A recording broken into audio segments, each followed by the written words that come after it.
Just give this a couple seconds extra. Hey everybody, and welcome to Robin's house. Today I'm working on the Made with Sweetness Cards with Robin, and the feature of this workshop is having a pull-out card with a message inside. And so I wanted to show you how to create that, but there are several steps before we can get there. So I wanted to show you that. So what you start with is the card base feature, the jar card base feature from the Filled with Sweetness stamp set. And then we take our stamp. Now I'm using Secret C. Basically for my workshop, I used Secret C and Strawberry Slush for all the colors, except for in my Filled with Sweetness workshop, I used the Memento ink for the fruit.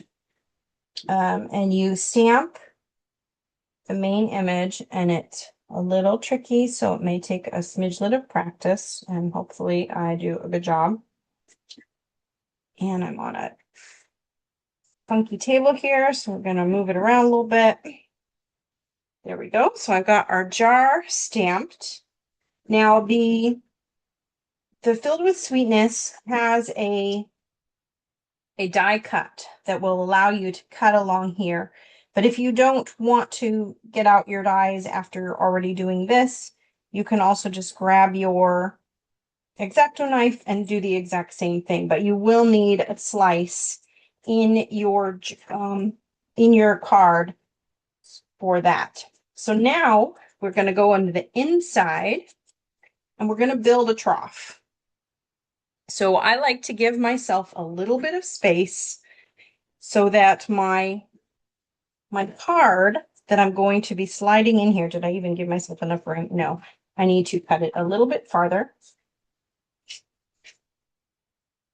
So we want to make sure that our card fits in the slot in the first place. That would be very good.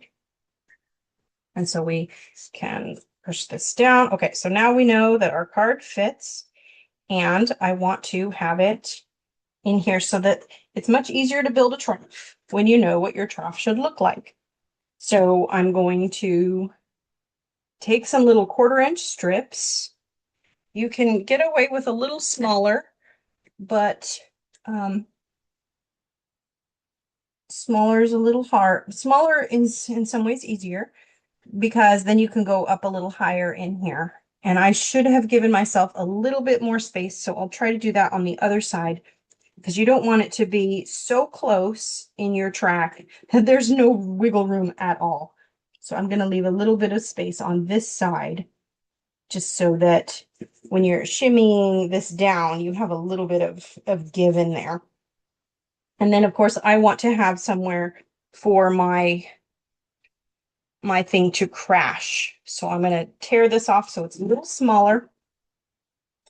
And I want it to stop where I want it to stop. So I give it a place to stop. So now I have made my little corral. And I am going to, when I glue it, I'm going to glue on this piece, this piece, this piece, and the top, because you want the top to stay down when you, I'm going to fold it over, which I should have folded it just so it was already folded. Fold it down. You're going to create that pocket and the top, so that when you're done, you have a pocket that has a side and a bottom and a side, so that when you go to put your tag in there, I just made it come out. It fits. So before it's completely dried, you do want to make sure that you can get this in there and have it close. And then what you're going to put on there is the top. Now, when you glue your top on here, you're going to want to make sure that there is enough of this cardstock here to completely glue this top side, because you don't want to be tugging on this because it has a slit made in it. So you don't want to be tugging on this and you'll just tear the top off. So you want to make sure you can glue at least the bottom portion of that into your thing. In this case, we have plenty of space. You'll glue it down and then take your scissors and just snip along the top, and you will have a perfect card that you can take out and have a hidden message in there. It's so cute. And then you just decorate it however you want to decorate it, and you have a functioning little jar right on your card. So thank you so much for watching. Happy crafting.